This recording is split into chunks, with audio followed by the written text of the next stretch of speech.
Hello, everyone. This hour on Verbling, the next in my great short stories series. Give me just a second to adjust the microphone. There we go. The next in my great short stories series, what we're going to be working on is a second short story by Donald Barthelme.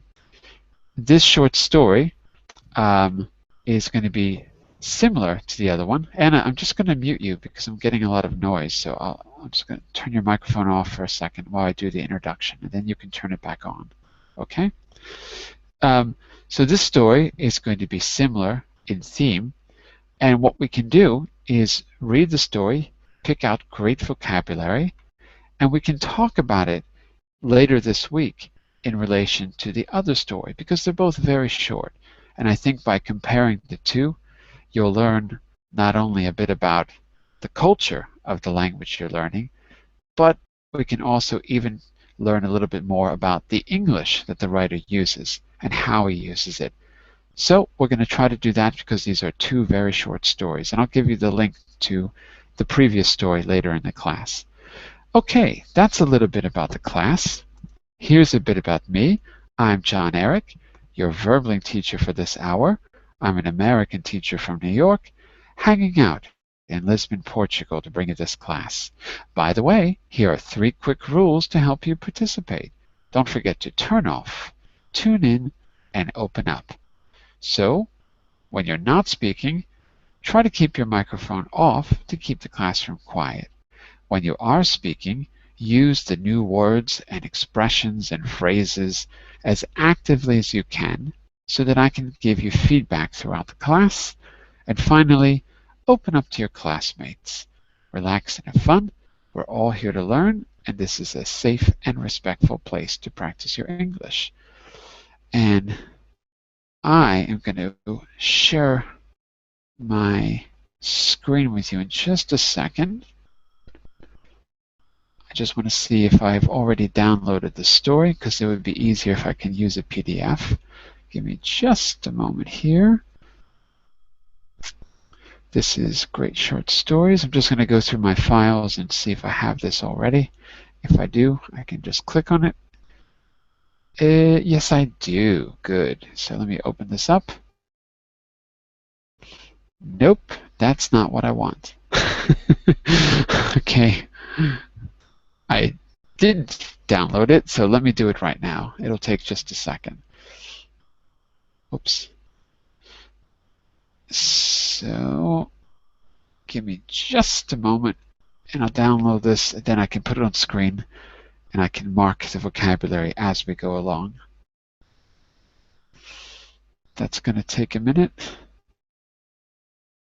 All right, well, while that's downloading, let's just say a quick hello, see who's here. First of all, I saw you come in earlier. How are you, Anna? Good morning. I'm fine, thank you. And you? Pretty good, not bad at all. And you, Daniel, how are you? Hello, teacher. Good morning. And we got Yuki here as well. Morning, Yuki. Good morning, John. Do you hear me? Yep. It seems that I like this author very much. Good. Yes, his story. I was touched to tears by his stories. I read some of his stories. Maybe he's the best writer for me in this class. Wow, very yes, good. Maybe. Thank you for. I didn't know him before, but now I like his story very much. Well, the thing is, because he's a very famous writer in the States, very famous. But maybe, Thomas Pynchon is more of a celebrity of these postmodern writers.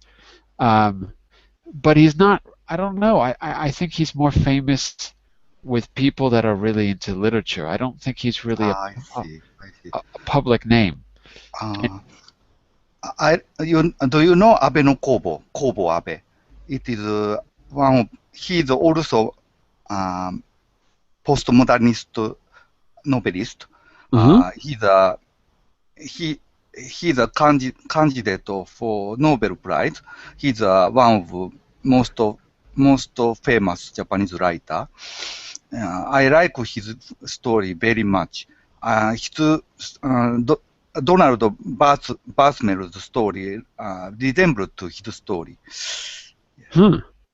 I wonder, and is he writing today? No, he has died. He deceased already. But how long ago? maybe 10 years ago. Okay. I know the name, but I've heard the You name, know, but I don't know the I writing at recommend all. you read his story.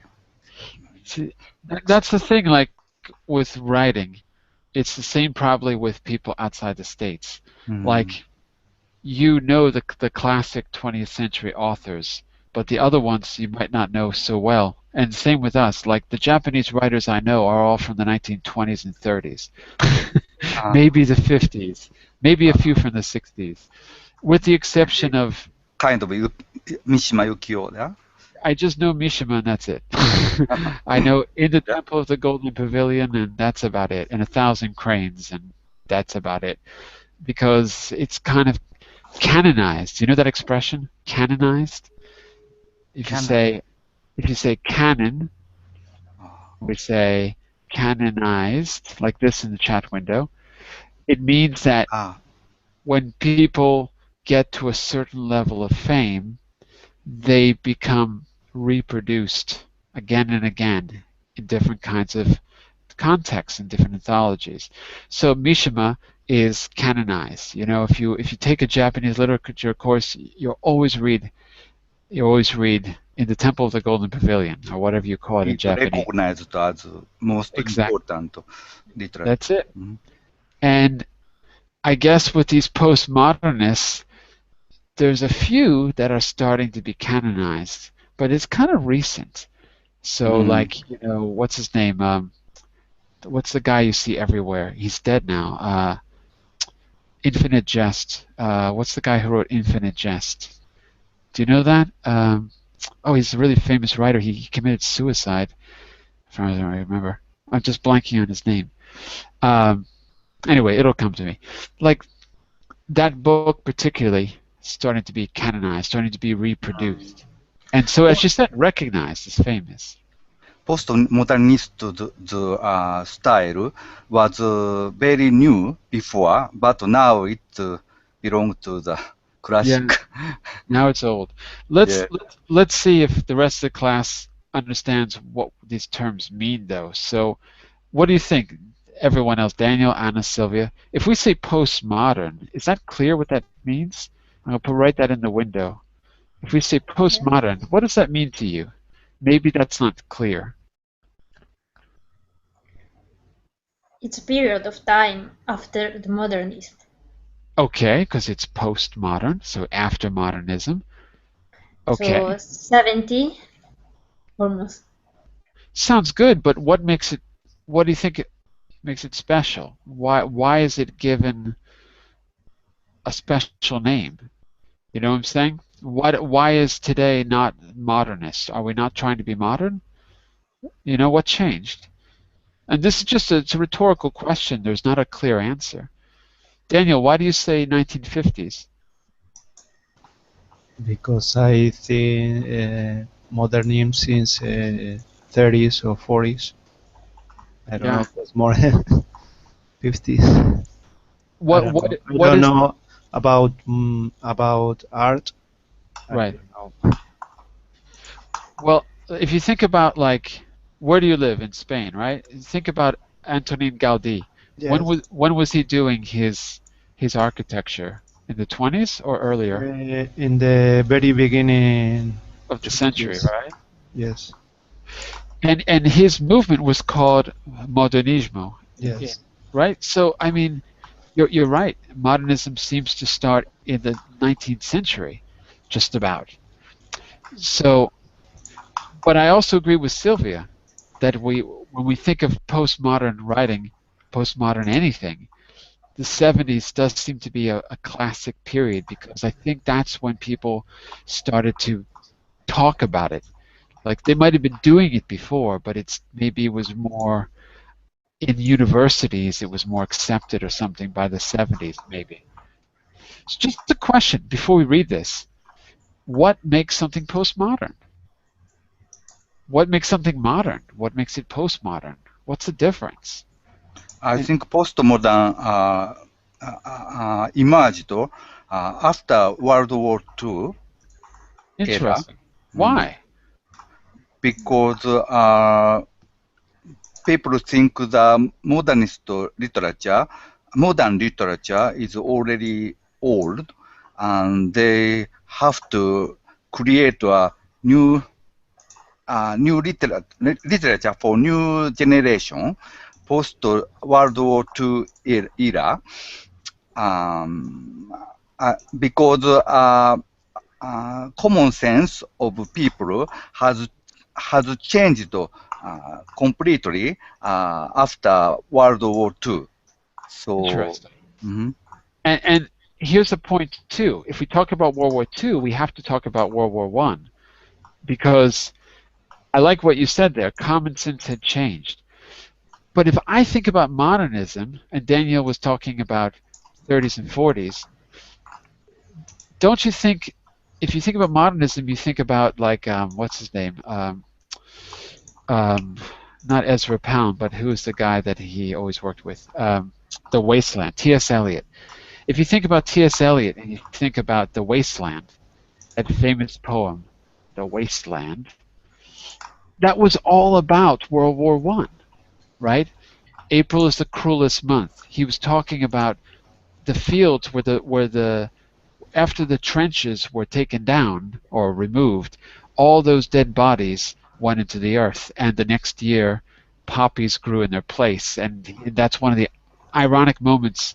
So he's talking about World War One, the reaction to it, the craziness, the barbarity of World War One, which was a very brutal for many reasons. I mean, so many people died, you know, all, all around the world, and everyone was affected by it.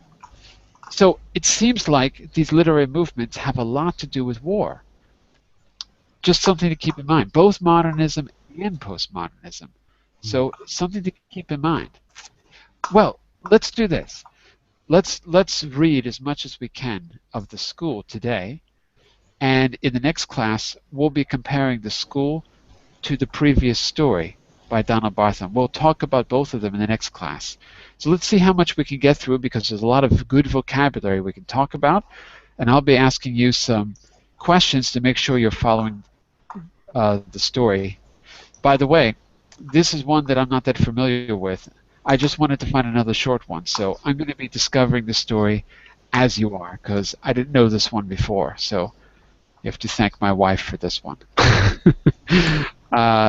So let's go to page 3. Carmen is not here, but in her absence, Yuki will be our traditional story beginner. And we're going to go Yuki, Sylvia, Khalid, Daniel, and Anna, because that's the order I see you, if that's okay. So take it away, Yuki. Okay. The school. Well, we had all these children out planting trees. See, because we figured that was part of their education, to see how the root systems, and also the sense of responsibility, taking care of things, being individually responsible. You know what I mean. And the trees all died. They were orange trees. I don't know why they died. They just died. Sometimes wrong with the soil, possibly, or maybe the stuff we got from the nursery wasn't the best. We complained about it, so got 30 kids. So we've got 30 kids there. Each kid had his or her own little trees to plant, and we are we've got these 30 dead trees. All these kids looking at these little brown sticks. It was depressing. Nice beginning. It's already a sad story. Just a quick question. Yes. Is the style similar or different to the previous story? I think its style, there is a resemble in his style. I think same thing with that. I think we can't trust the narrator. Interesting. Yes, it is unreliable narrator. Yeah, So we don't know now in the beginning what is happening. It is very interesting. confusing, but gradually it making clear. Gradually, it becomes clear. It becomes clear that the style is same as the previous story. Okay, very good. So let's keep, well, we got two ideas to keep in mind. This idea that common sense had changed, that might be interesting to see what that means in this story. And the idea that there's an unreliable narrator. Mhm. Sylvia, is that clear, unreliable narrator, what that means? Yes. All right. So take the next one and we'll see if we can figure out what is becoming clear from our unreliable narrator. Go for it, Sylvia.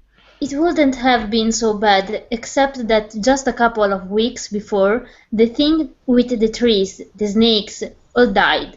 But I think that the snakes, well, the reason that the snakes kicked off was that, you remember, the boiler was shut off for 4 days because of the strike, and that was explicable.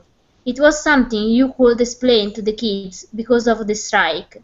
I mean, no one of their parents would let them cross the picket line, and they knew there was a strike going on and what it meant.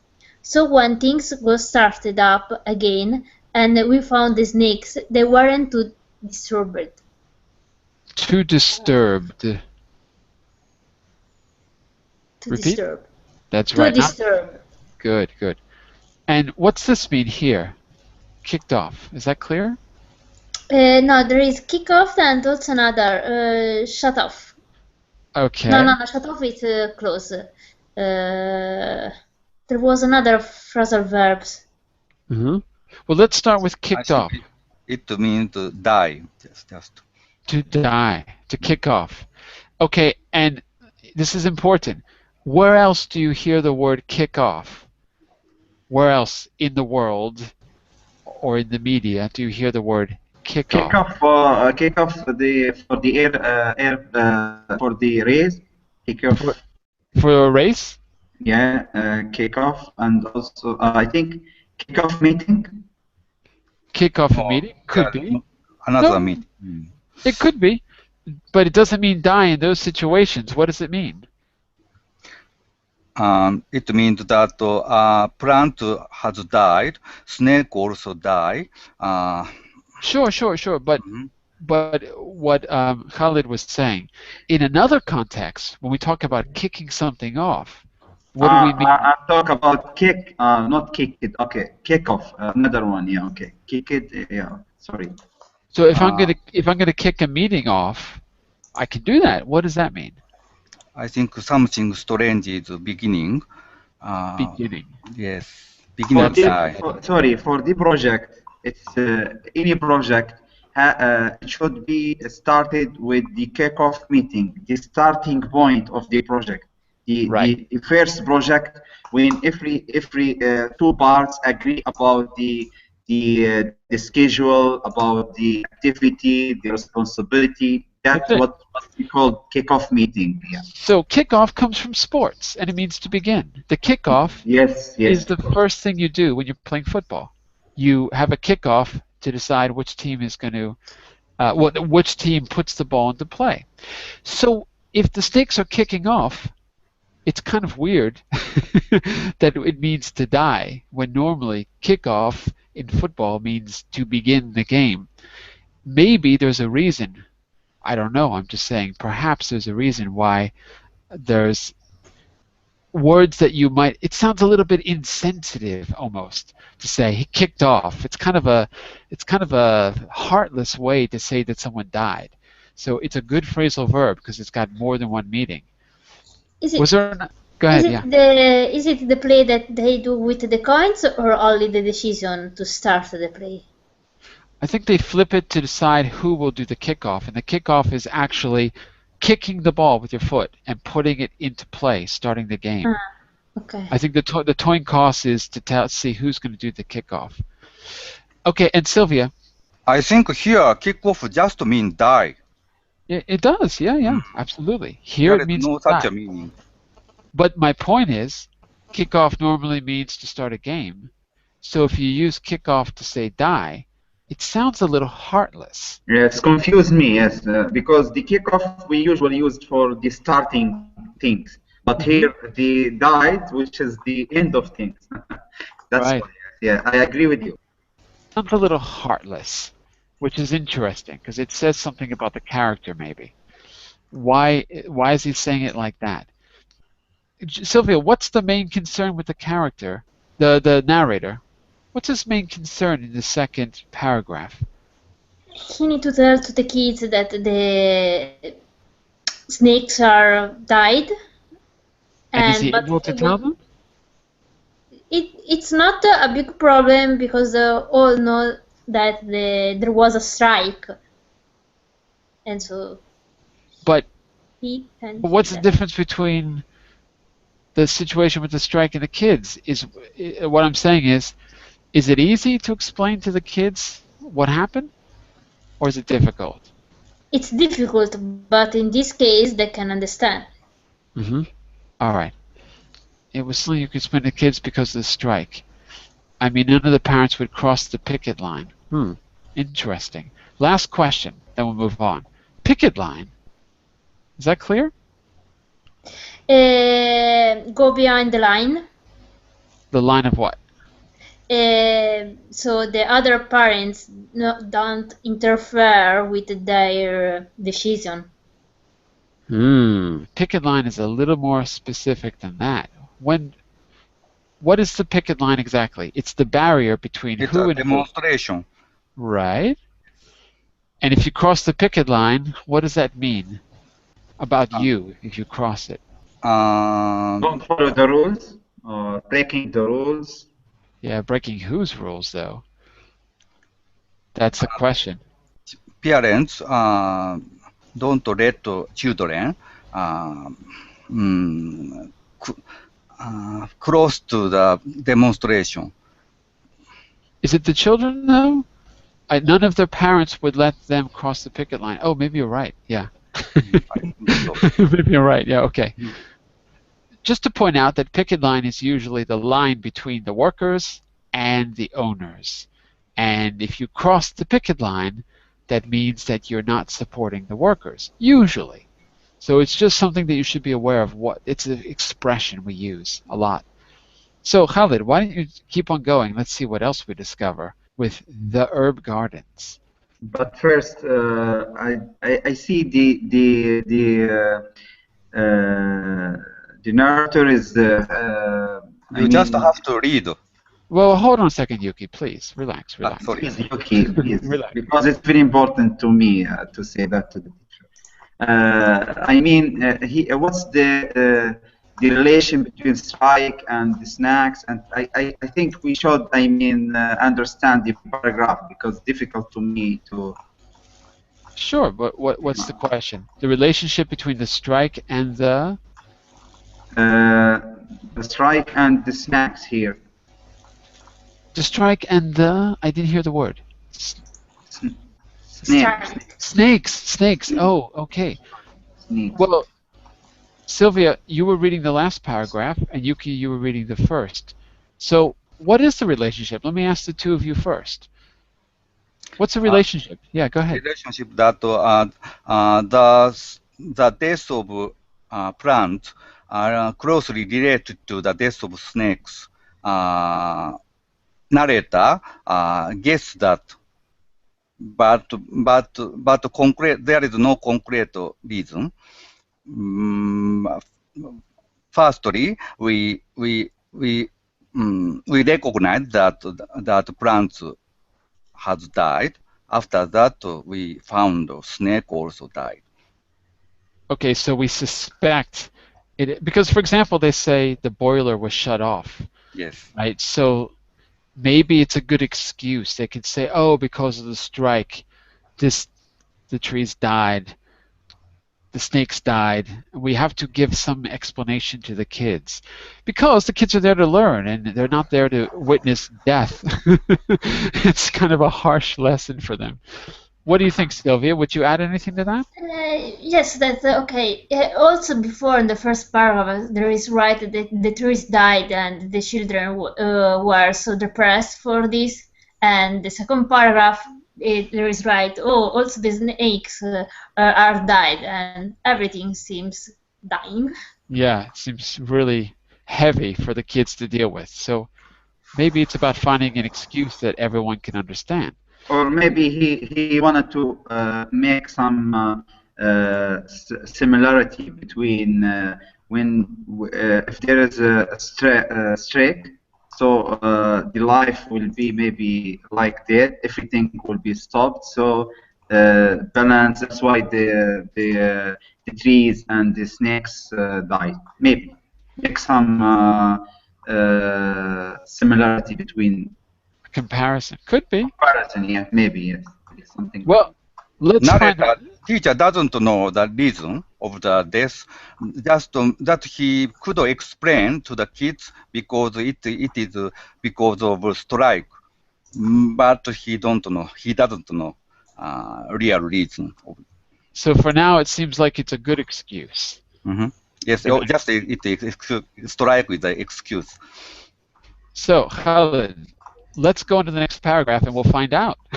Okay. It wouldn't. I start with it wouldn't, right? Or would? Okay. With the herbs. Sorry. With the herbs garden, it was probably a case of overwatering, and at least now they know not the overwater. The children were very conscientious. Conscious with the herbs. Oh no, I'm sorry. Oh, contentious. Contentious. Sorry. Oh, I'm sorry. I'm not even reading the words on the page. I'm sorry. Contentious. Right. Contentious. Yep. Contentious with the herbs garden, and some of them probably,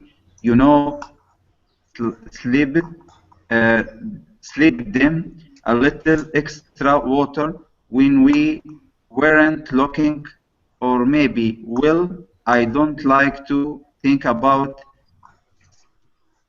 sabotage. Sabotage. I thought it did occur to us. I mean, it was something that crossed our minds. We were thinking that way probably because before that the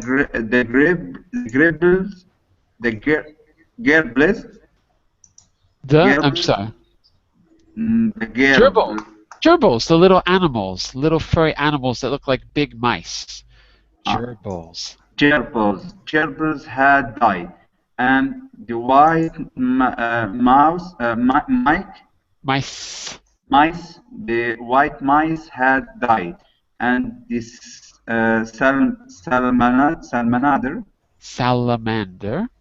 salamander, well, now they know not to carry them around in plastic bags. Yeah. What is going on with these kids? What are they doing? Look, the first word again, because I'm not awake, so I'm saying things wrong. The first word again is conscientious. Conscientious. The second word I underline is sabotage. You know what sabotage is? Sabotage. I forget it, but sabotage. Daniel, tell him. What's sabotage? Do you remember? When you do something for Something good or bad? something bad, Something bad. To whom? for a plan don't work or something. Right, something bad so that a plan doesn't work. You sabotage the plan. You can sabotage a government. The same word in Spanish. There you go. And a great song by the Beastie Boys. Remember that? Sabotage? Yes. So I don't know what's going on with these kids, but it seems like a lot of animals have to die before they learn their lesson. This is starting to be a depressing story. Well, But at the end, well, now they know not to carry them around in plastic. So maybe he sent some message there. Maybe the plastic package bags seems one of the reasons. Maybe.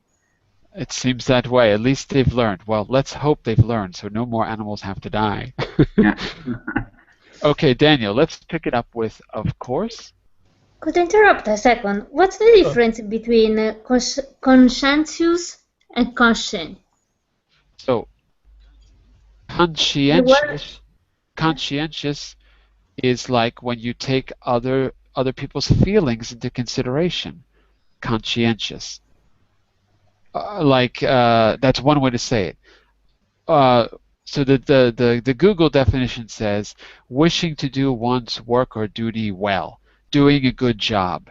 But usually it means taking people's feelings into consideration, doing it conscientiously, caring about other people when you do your work or you do the task. Does that make sense, more or less? So and so. The children. Go ahead, Yuki. Conscientious means just careful. Careful. Conscious is the good heart. Conscious is aware. Aware. So we have careful and aware. Here it's careful. The children are very careful with the herb garden, meaning that they are considering what they have to do when they do it. They're thinking about it and taking care. So I think Yuki's definition is better than mine. Taking care. Is not the same of conscience. Conscious is awareness. So being careful, we have there, I'll put that, versus being aware or awareness. Conscious, having a conscience is a moral awareness. Being conscious is a, sensual, sense-related awareness. Okay, so they were conscientious. They were careful. They were being careful. Okay. Go for it, Daniel. Of course, we expect the tropical fish to die. That was not surprise. Another tragedy. Sorry, go ahead. No problem. Those numbers, you look at them crooked and they're barely up on the surface. But the lesson plan called for a tropical fish input at that point. There was nothing we could do. It happens every year. You just had to hurry past it. We weren't even supposed to have a puppy. Uh-oh. Keep going, Daniel. That was a short paragraph. We weren't even supposed to have one. It was just a puppy the Murdoch girl found under a Ristetis truck one day, and she was... It's a brand name. Sorry? It's a brand name. I lost. Una marca. It's a brand name. Brand. Glitter is a brand, okay. Yeah. Truck one day, and she was afraid the truck would run over it when the driver had finished making his delivery. So she stuck it in her knapsack. Knapsack? What kids use when they go to school? Portuguese, it's mochila. In Spanish, I don't know. Yes, backpack. Backpack, good.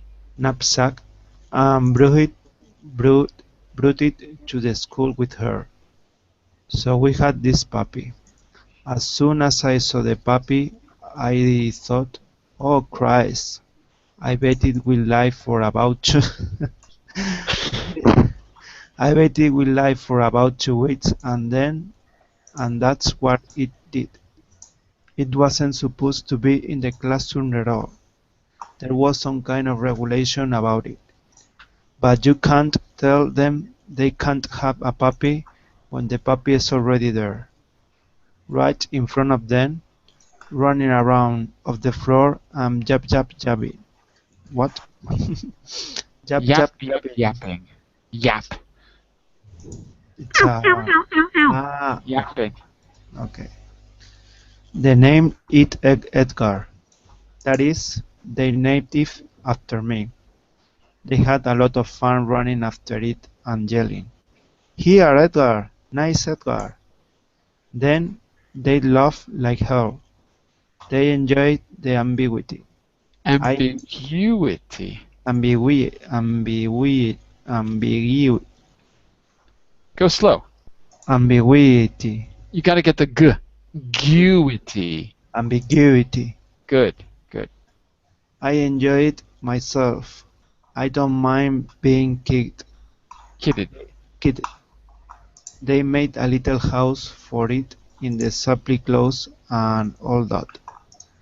I don't know what it died of. Its temper, I guess.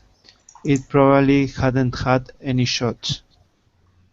I got it out of there before the kids go to school. I check the supply closet each morning. Supply closet. I check the supply closet each morning, routinely, because I knew what was going to happen. I gave it to the custodian. What's a custodian? Is that clear? Yeah, it's a kind of guard angel. Like a guard. But this case, it's a guard for the children, not for the... We don't really say guard because it's not really for security. It's more like the janitor. Janitor. You know what a janitor is? No. What does a janitor do? Kids, tell me what a janitor does. Kids? Anna? Yuki? What does a janitor do? Female or male? Female or male? A janitor can be female or male. No. Not me.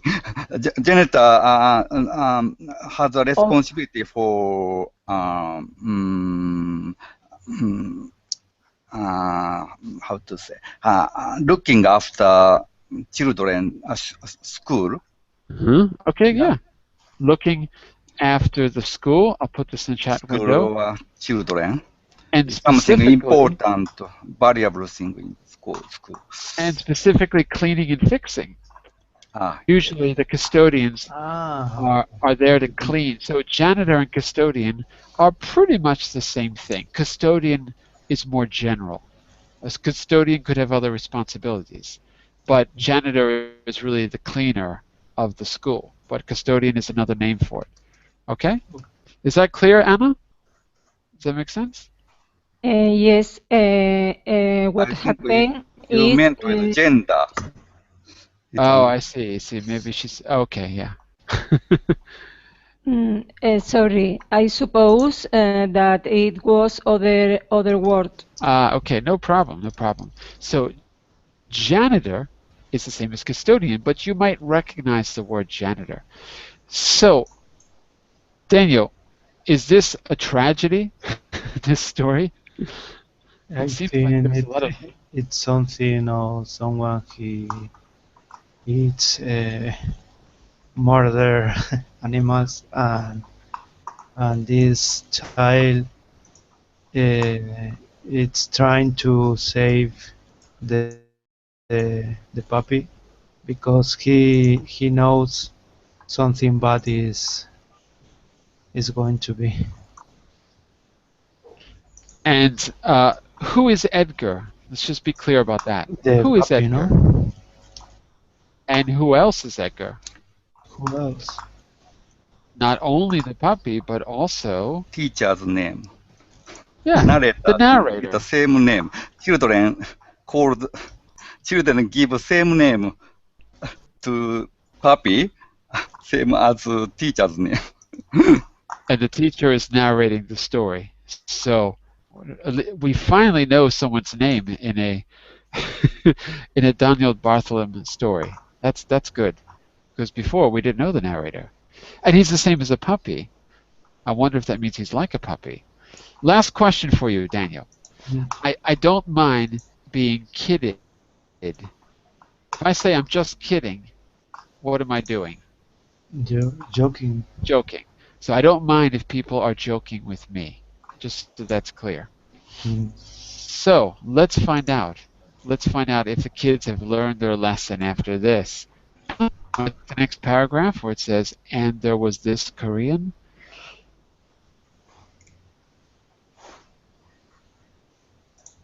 Hello, Anna? Sorry. And then there was this Korean orphan that the class adopted through the Help the Children program. Uh-oh. All the kids brought in a quota a month. That was the idea. It was an unfortunate thing. The cat's name was King, and maybe we adopted him too late or something.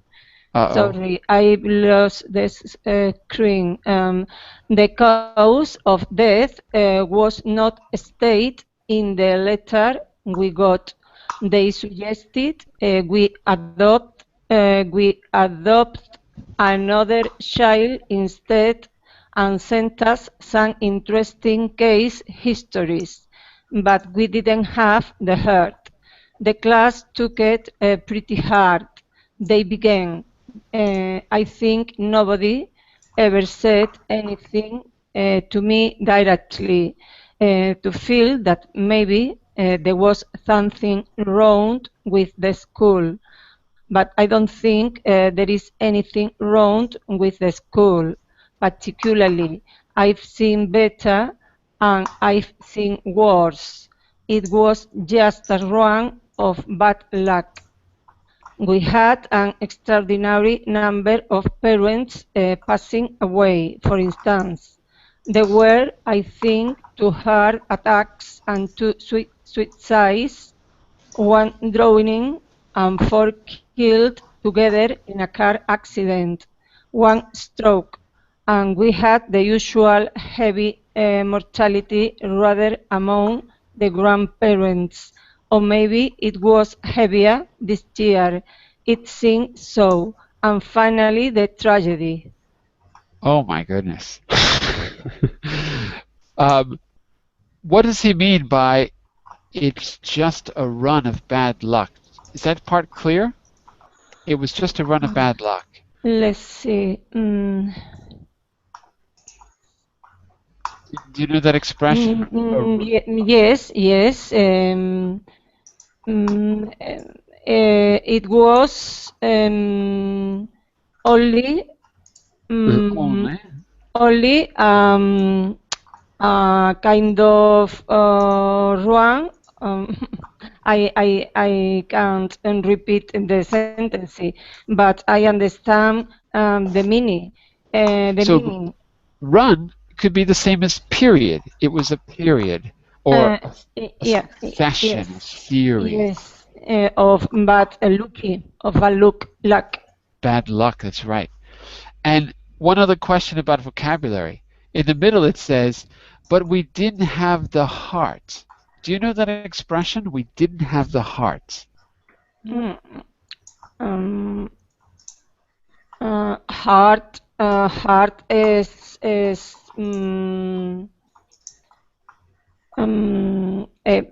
like a heart attack. I don't like know. corazón, right? Yes, corazón, yes. So if we didn't have the heart, does that mean that they had surgery and their hearts were taken out? No, it doesn't mean that. It's figurative, right? It's a metaphor, kind of like a metaphor. So let's be clear about that. The cause of death was not stated in the letter. For the puppy. No, for the Korean. I'm sorry, the Korean kid, not the puppy. It is about Koreans death. I'm much more upset about the puppy right now. They suggested we adopt another kid instead, and they sent us some interesting case histories, but we didn't have the heart. Anna, we Don't be, didn't have the heart. Go ahead, Daniel. don't be sensitive. Yeah, what do you mean? What's something that you might not have the heart to do? Yes, it doesn't matter. It doesn't matter? It doesn't care. No? I would say that something like this. Look, um, for example, I don't know. I can't think of a good example. I could see that she was upset, but I didn't have the heart to ask her why. I didn't have the heart to ask her why. So does that mean It that is it not doesn't? necessary. I don't feel like Yeah, okay. I don't feel like why. to ask Why? Why don't I feel like it? because I know the answer. No, Because I don't care the answer. no. Because I do care. Because I don't want to hurt her. So I didn't have the heart because I don't want to hurt her. Your heart is where you feel. We have a necessary So will. yeah, it is necessary, but we don't want to hurt someone. So we didn't have the heart to adopt another Korean child because we cared too much about the first one. Is that clear now? So we don't care that other people are suffering. No, we do No? care. We Do do care. care. Yeah, just the opposite. We care too much. We have the heart. We care too much. So what it means is this.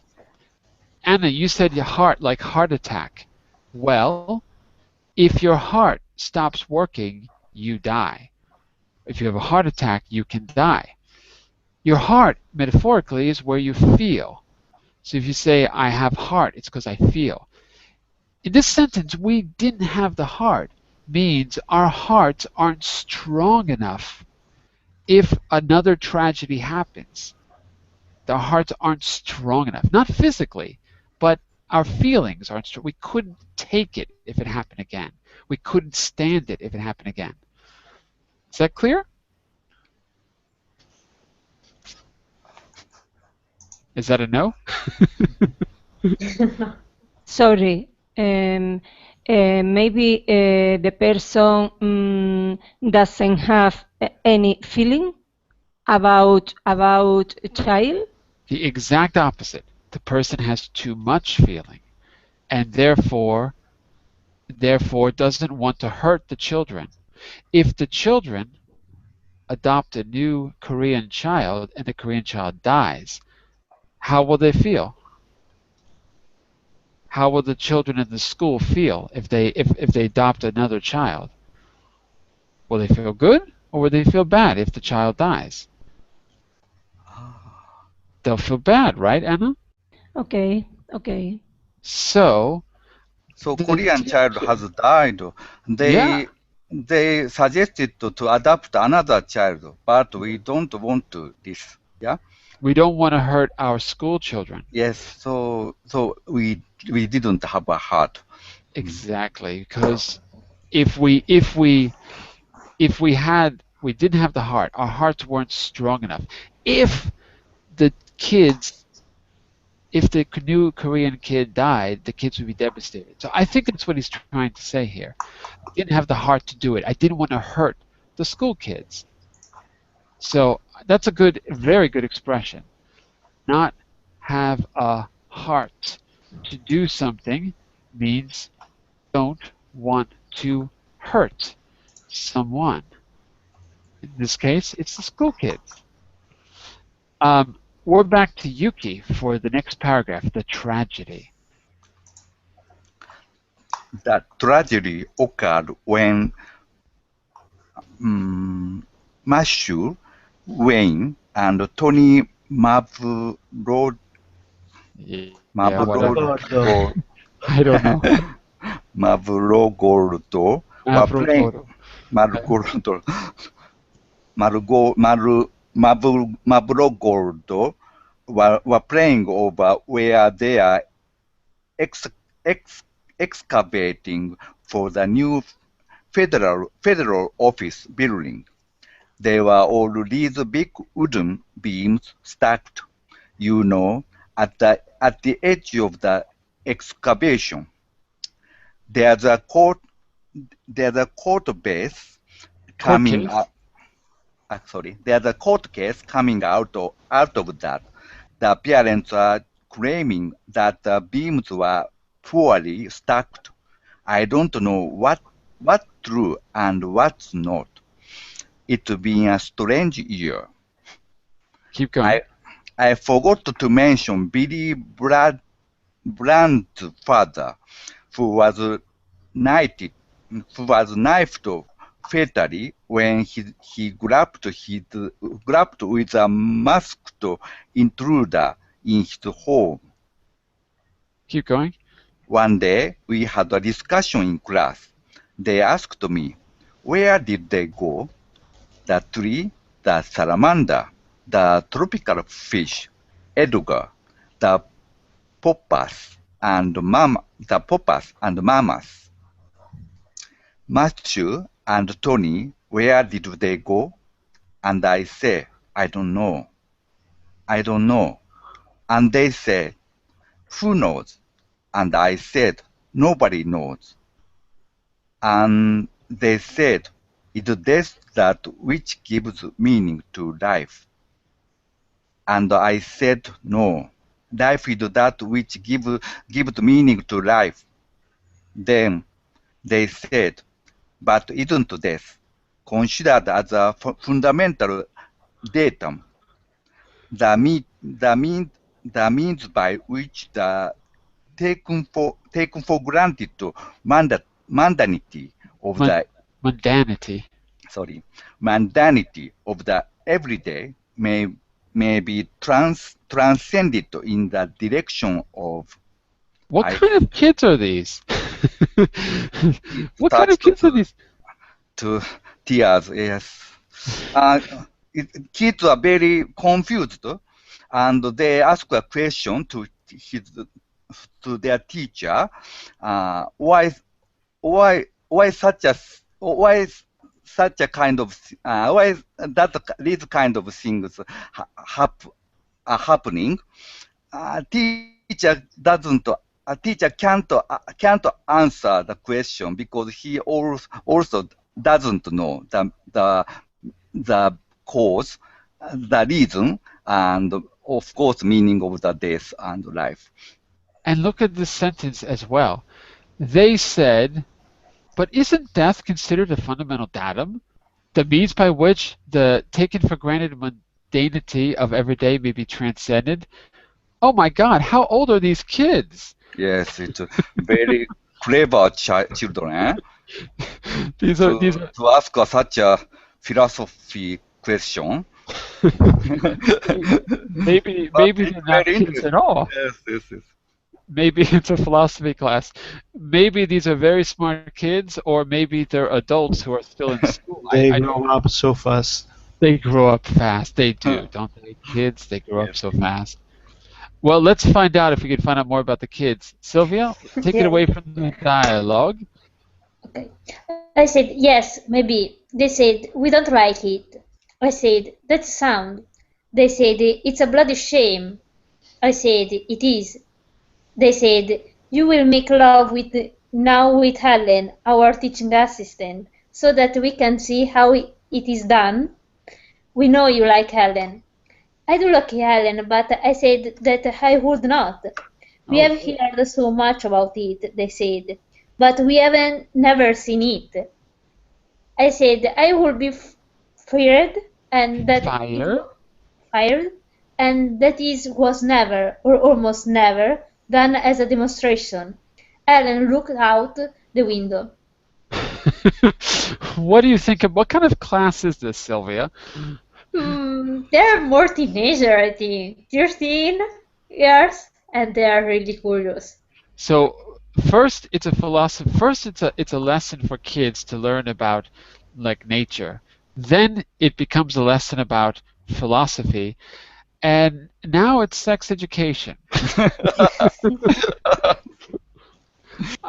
I, I don't know. I don't know what to think about this school, but it's an interesting group of kids. but all are connected with each other. Yeah, Philosophy, death, life, it's true. sex, That's true. education. Yes. They are connected. Sex and death. Um, Khalid, you're going to finish it up for us. See where we are? Are you there? Khalid, are you there? Going once? Going twice? I don't hear Khalid, so we're going to go with Daniel for they said. They said, please, please make love with heaven. We require an assertion of value. We are frightened. I said that they shouldn't be frightened, although I am often frightened, and that there was value everywhere. Helen came and embraced me. I kissed her a few times on the brow. We held each other. The children were excited. Excited. Excited. Then there was a knock on the door. I opened the door, and the new Gerbil. Gerbil walked in. The children cheered wildly. Yes. The children cheered wildly. I love gerbils, don't you? I No, love gerbils. I hate rats and all kind of Gerbils rock. Gerbils are excellent. Well, I'm going to leave you there because I want you to I think love about this this finish lesson. part very much. This Me too. yes, it touched me to teeth to tears. Very I like it very much. You're a fan of gerbils then, right? Yes, now I am a fan of Donald, but Whatever his name is.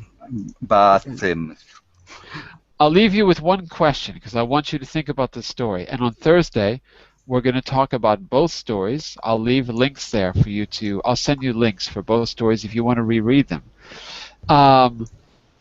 Just one question. We've only got a minute or two, so we can't do the full discussion now.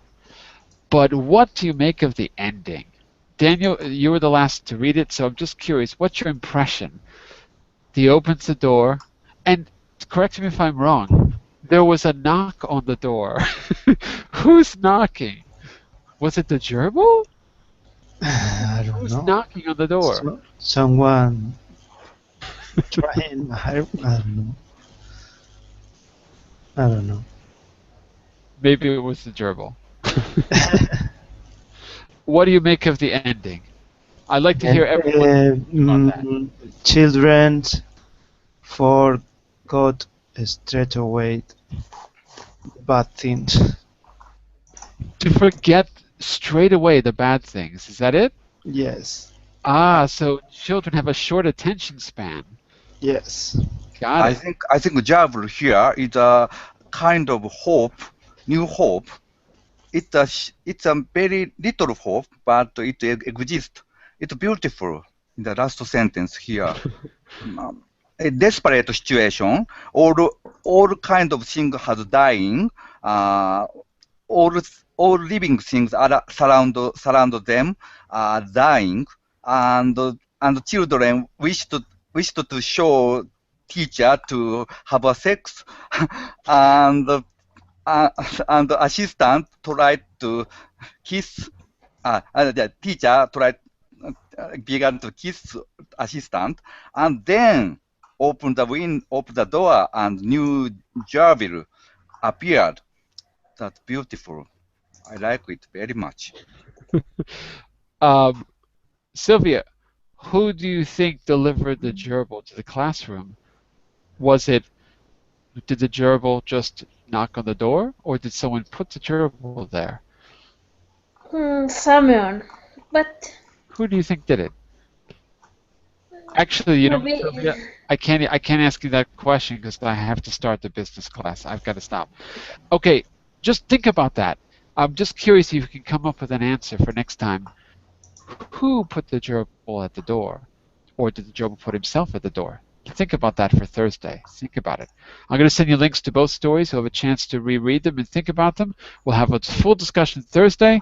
I'm starting the business class right now. More gerbils and Donald Barthelme on Thursday. Be back in just a minute. Bye for now, everyone. Thank you for the class. Thank you for the beautiful story. Bye for now. Bye for now.